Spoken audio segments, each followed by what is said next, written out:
Very good morning all of you. कैसे हो आप लोग? आई होप आप लोग बहुत ही ज़्यादा अच्छे होंगे। तो बच्चों, आज हम आपकी हिंदी की किताब में पार्ट 6 का वीडियो नंबर 1 करेंगे।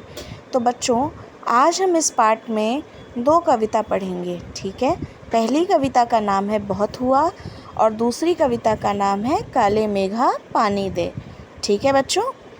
एक कविता में बहुत हुआ में ये लोग बारिश से परेशान हैं कि बहुत ज़्यादा बारिश हो गई है, और दूसरी कविता में ये सब बादल को कह रहे हैं कि हे काले मेघा पानी दे दो, पानी की हमें ज़रूरत है, ठीक है बच्चों। तो चलें, अभी हम बहुत हुआ कविता पढ़ने जा रहे हैं, ठीक है। ये कविता पाठ 6 बहुत हुआ। ये नाम बेटा क्यों रखा है? देखो अपनी बुक में, ये देखो, ये बिल्ली खिड़की में बैठी है, ये पूरी भीग चुकी है।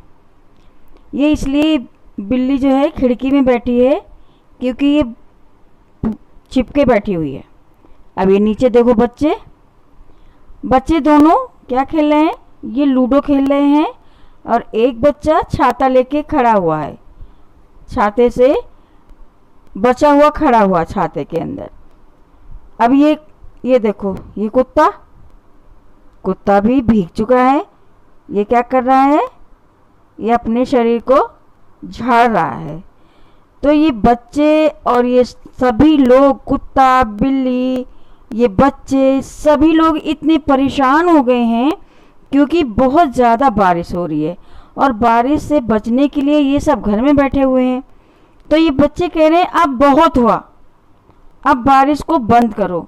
इसीलिए बच्चों इस कविता का नाम बहुत हुआ रखा गया है। तो अब पढ़िए मेरे साथ बच्चों कविता। मैं पढ़ती हूँ।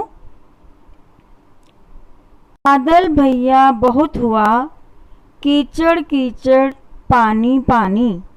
बच्चों, बादल से कह रहे हैं भैया बहुत हुआ, अब कुछ ज़्यादा ही हो गया, सब तरफ कीचड़ ही कीचड़ हो गया है, परेशानी ही परेशानी।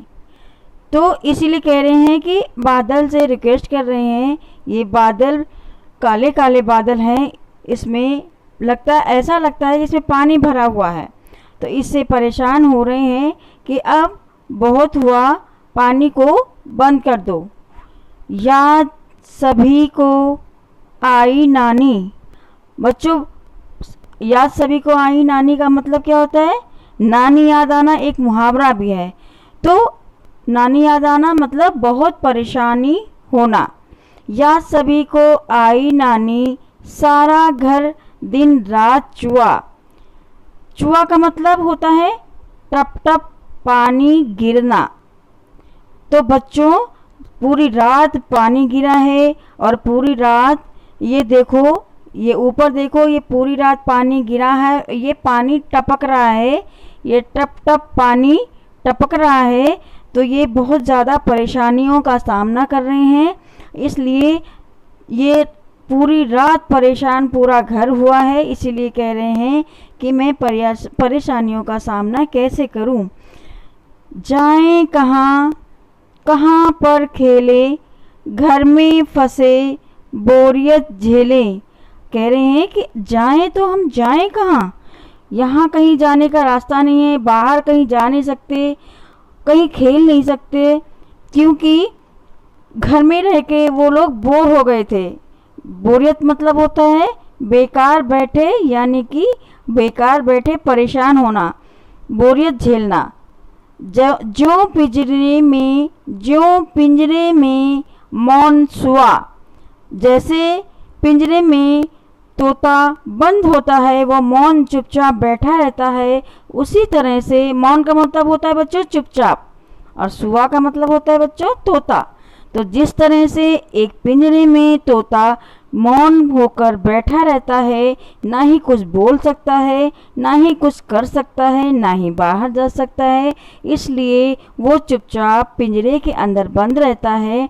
तो यही हाल बच्चों का भी है कि वो पिंजरे में बंद हैं, यानी कि अपने घर में ही बंद हैं और परेशान हो रहे हैं।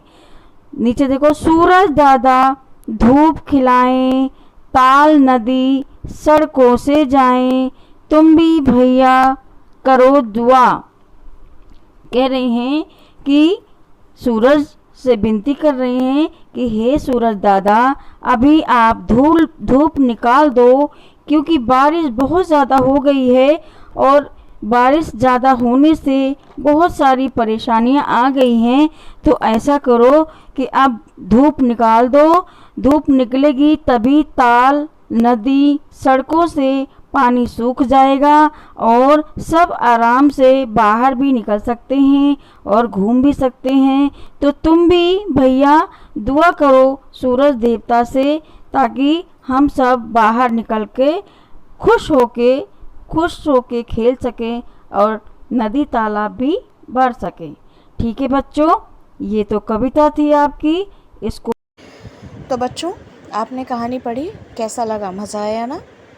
तो अभी मैं आपको एक छोटा सा काम देती हूँ, ठीक है? आपको क्या करना है कि इस कविता में जितने भी पिक्चर्स देखो क्या क्या हो रहा है, ठीक है? जैसे बिल्ली जो है वो खिड़की पर बैठी हुई है, बच्चे कैरम खेल रहे हैं, ठीक है? ये लड़की नाव बना के खेल रही है, ठीक है? ये बच्चा चित्र बना रहा है, कुत्ता गीला हो गया है।